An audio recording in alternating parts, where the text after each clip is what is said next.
सर्वेभ्यो नमः। देववाणी संस्कृतम YouTube channel में आप सभी पाठकों का हार्दिक अभिनंदन है। मित्रों, यूजीसी नेट कोड 25 जेआरएफ तथा एमए बीए आदि कक्षाओं के पाठ्यक्रम में निर्धारित उपनिषदों का अध्ययन चल रहा है। यह केनोपनिषद मित्रों चल रहा है। ईशावास्योपनिषद संपूर्ण हो गया है। केनोपनिषद की एक कक्षा हो गई है। प्लेलिस्ट में कॉलम बना हुआ है यूजीसी नेट जेआरएफ और केनोपनिषद नाम का। उसमें आपको पूरा केनोपनिषद के श्लोकों का, मंत्रों का अर्थ प्राप्त होगा, व्याख्यान प्राप्त होगा। गत कक्षा में मैंने आपको इसकी कुछ भूमिका बताई थी और कुछ आपको इसके जो शांति पाठ वाला मंत्र था उसका मैंने अर्थ बता दिया था, आपको अच्छी प्रकार से समझा दिया था।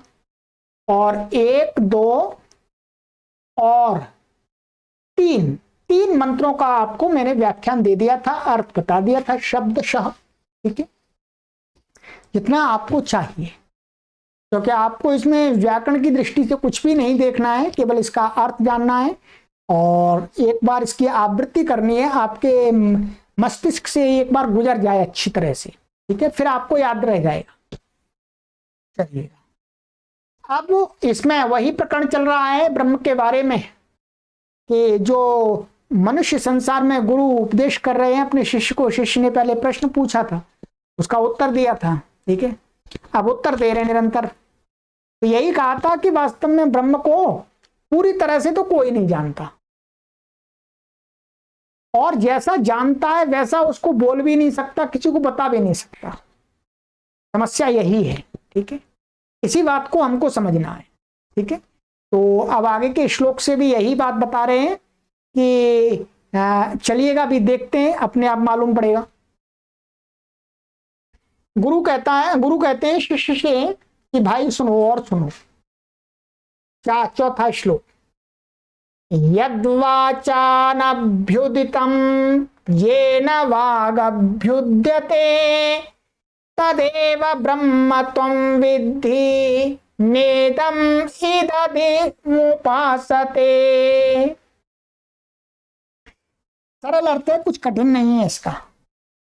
गुरु कहते हैं अपने शिष्य से कि भाई देखो, यद वाचा अनभ्युदितम माने जिस ब्रह्म को माने जिस ब्रह्म को वाचा माने वाणी के द्वारा, अनभ्युदितम माने नहीं बताया गया है, अर्थात वाणी के द्वारा नहीं बताया जाने वाला है। वो वाणी से कहीं बता नहीं सकते उसका आनंद कैसा है, उसका कैसा है, क्या स्वरूप है। स्वयं फीलिंग का विषय है वो। और कहते हैं येन वाग अभ्युद्यते, परंतु क्यों वाणी उसको नहीं बता सकती है? क्योंकि वाणी स्वयं, येन माने वो जिस ब्रह्म से, अभ्युद्यते माने प्रकट होती है। वाणी तो उसी के द्वारा प्रकट होती है, तो वो वाणी पर ब्रह्म को कैसे बता देगी? और कहा तद एव ब्रह्म त्वं विद्धि, माने त्वं, हे शिष्य त्वं, तदेव ब्रह्म विद्धि माने तुम उसी को ब्रह्म जानो, उसी को ही ब्रह्म समझो जो जिसके द्वारा वाणी उच्चरित होती है। वाणी के द्वारा जो बताया नहीं जा सकता है तथा वाणी जिसके द्वारा उत्पन्न होती है, तुम उसी को ब्रह्म जानो। और कहा न इदम यद इदम उपासते, और बहुत कड़े शब्दों में कहा मित्रों, बहुत कड़े शब्दों में, सच्चाई के साथ ऋषि ने। संसार में लोगों ने सच में बहुत, जो हमारे धर्म क्षेत्र के लोग हैं उन्होंने लोगों को बहुत भटका दिया, बहुत मिसगाइड किया है मित्रों, बहुत मिसगाइड। शास्त्रों में एकदम साफ साफ स्पष्ट शब्दों में ऋषियों ने वर्णन किया है, परंतु जनता को इस देश के धार्मिक गुरुओं ने रसाताल में पहुंचा दी। जनता को इतना भ्रमित कर दिया, इतना भ्रमित कर दिया कि जनता भटक गई मित्रों, और भ्रमित करते ही जा रहे हैं, करते ही जा रहे हैं अपने छोटे से स्वार्थ के लिए। छोटे से स्वार्थ के लिए थोड़ा सा धन मिल जाता है, थोड़ा सा लोग माला डाल देते हैं, थोड़ा सा लोग पैर छू लेते हैं, बस इसके लिए कितना बड़ा पाप कमा रहे हैं लोग, कितना बड़ा पाप, ऋषियों के विपरीत आचरण कर रहे हैं मित्र। बहुत दुखद बात है, बहुत दुखद बात है। क्या कहते हैं ऋषि अपने शिष्य को कि ब्रह्म उसी को जानो जिसको वाणी नहीं बता सकती, वाणी नहीं बता सकती, और वाणी जिसके द्वारा उच्चरित होती है। कहते न इदम यद इदम उपासते, ये संसार में लोग जो पूज रहे हैं, संसार में जो लोग पूज रहे हैं भिन्न भिन्न रूपों में, भिन्न भिन्न आकृतियां बना करके, ऋषि कहते हैं वो ब्रह्म नहीं है भाई। यत न इदम, ये वाला नहीं है। यत माने जिसको, उपासते इदम, उपासते माने ये लोग उपासना कर रहे हैं, भिन्न भिन्न प्रकार की मूर्तियां बना करके, आकृतियां बना करके, पेड़ों को और इधर उधर पता नहीं कितना पाखंड फैलाया हुआ है। ऋषि कहते हैं भाई ये ब्रह्म नहीं है, ये ब्रह्म की पूजा नहीं है, ये ब्रह्म की उपासना है ही नहीं, है ही नहीं। एकदम साफ मना कर दिया, एकदम साफ सटीक मना कर दिया। नेदम यद इदम उपासते, जो संसार में जो लोग दिखाई दे रहे हैं हे शिष्य ये ब्रह्म नहीं है, ये झूठा है। ये मैं तो नहीं कह रहा जी, ये शास्त्र कह रहा है, और जो संस्कृत को जानता है वो इसको बता रहा है। बस मैं संस्कृत को जानता हूं इसलिए आपको बता रहा हूं। मानना न मानना ये आपके ऊपर है, मेरे ऊपर कुछ भी नहीं है। अपना कर्म अपने साथ। हम ऋषियों की बात को एकदम पूरे विश्वास के साथ मानते, आप भी मानिएगा तो अच्छी बात है। चलिए, तो ये हो गया, साफ साफ कह दिया। आगे का इसी बात को बार बार दोहराएंगे, देखिएगा। 5वां, यन मनसा न मनुते ये नाहुर्मनोमतम तदेव ब्रह्मत्वम विद्धि नेद यदिदमुपासते। वही कहा कि यन मनसा न मनुते, हे शिष्य इस ब्रह्म को मन के द्वारा नहीं चिंतन किया जा सकता, मन के द्वारा नहीं समझा जा सकता, ठीक है, माने मन के द्वारा नहीं समझा जाता। परंतु ये न आहु मनोमतम, परंतु जिसके द्वारा विद्वान लोग कहते हैं कि जिसके द्वारा मन को समझा जाता है, जिसके द्वारा मन को समझा जाता है अथवा मन की उत्पत्ति होती है, मन को जो मन होता है उसको जाना जाता है, जिसके द्वारा ब्रह्म चिंतन के द्वारा ही मन जाना जाता है कि मन जड़ है, परंतु मन के द्वारा ब्रह्म को नहीं जाना जाता है। साफ कह रहे तदेव ब्रह्मत्वम विद्धि, माने हे शिष्य तुम तदेव ब्रह्म विद्धि, उसी को ब्रह्म जानो जिसके द्वारा मन को जाना जाता है, मन जिसको नहीं जान सकता है। नेदम यद इदम उपासते, ये संसार में पूजा जाने वाला ब्रह्म नहीं है, संसार में ये जो पूजा हो रही है ये वाला ब्रह्म, ये ब्रह्म नहीं है, ये तो एक प्रकार का नाटक है, एक प्रकार का झूठ है। चलिएगा आगे क्या कहते हैं मित्रों।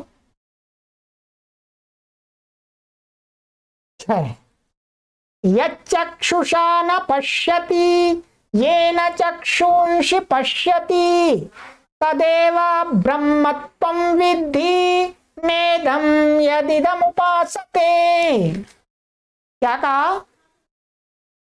कहते हैं कि हे शिष्य सुनो, यत् चक्षुषा न पश्यति, जिसको आंख से नहीं देखा जाता। क्या?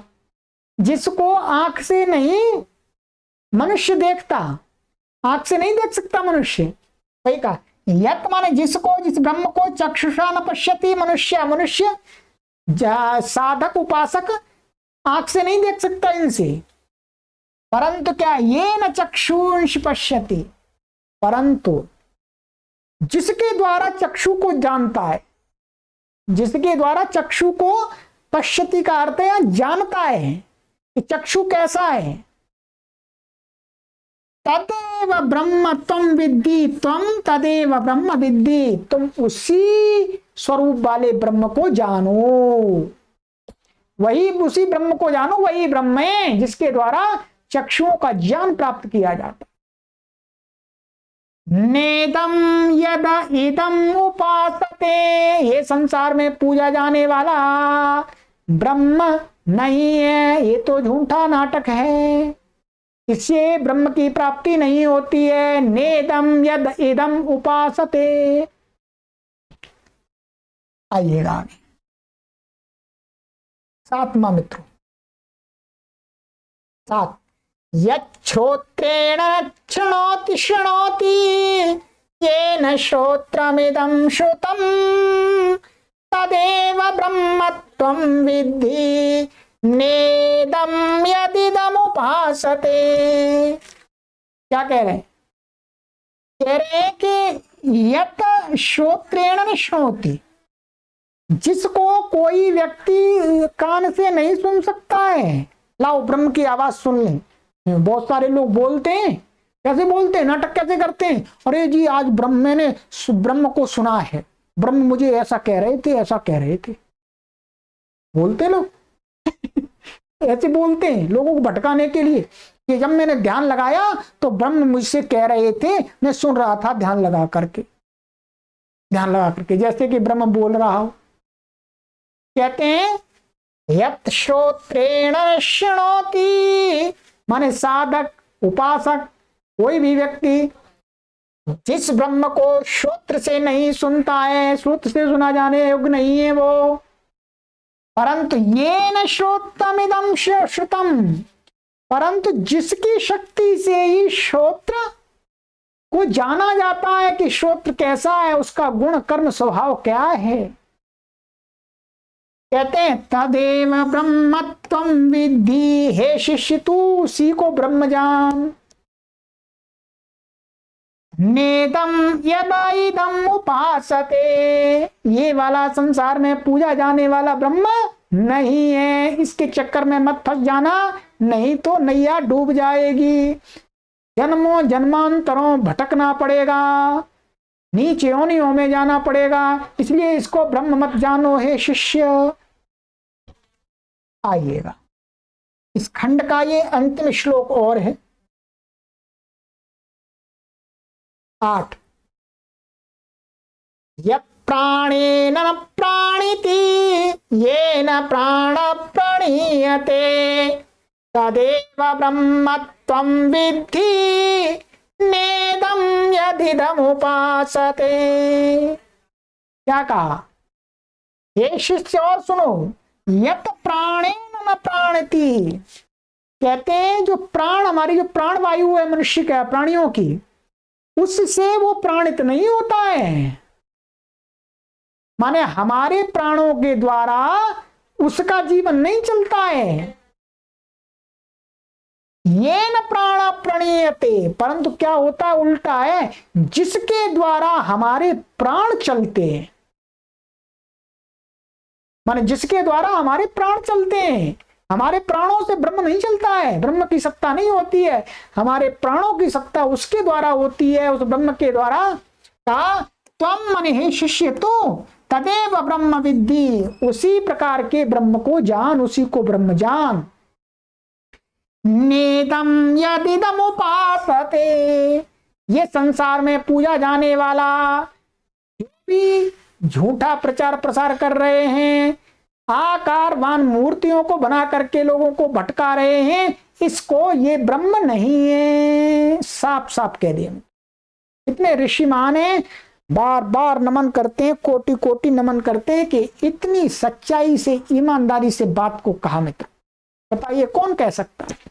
वही व्यक्ति कह सकता है जिसको कोई लोभ नहीं है, लालच नहीं है, एकदम सच्ची बात कहते हैं। ये ऐसे लोगों को हम कहते हैं ऋषि, ऐसे लोगों को कहते हैं ब्रह्म का सच्चा साधक उपासक, ऐसे लोगों को ही हम महापुरुष मानते हैं। तो मित्रों, हमें बहुत अच्छी सीख मिली इस उपनिषद से, बहुत अच्छी। अभी तो प्रथम खंड हुआ है, प्रथम खंड कंप्लीट हो गया आपका। अब दूसरी कक्षा में हम आगे की कक्षा में दूसरा खंड लेकर के आएंगे। तो 4 खंड हैं, चारों खंडों के हम आप जल्दी जल्दी पढ़ा देंगे। चलिए, एक एक शब्द का मैंने आपको अर्थ बता दिया, कोई छूटा नहीं है, ठीक है। तैयारी कीजिएगा अच्छी प्रकार से। और मित्रों, इस संस्कृत के कार्य को निरंतर हम पुरुषार्थ करते हैं, कोई हम सैलरी नहीं लेते हैं, कोई दक्षिणा नहीं लेते हैं, फीस नहीं लेते हैं। आप इस कार्य में अपना सहयोग निरंतर हमें देते रहिएगा, जिससे इस अभियान को हम निरंतर दीर्घ काल तक चलाते रहें। ऐसी व्यवस्था बना दें जिससे ये कार्य चलता रहे। चलिए, आगे की कक्षा में मिलते। सर्वेभ्यो नमः।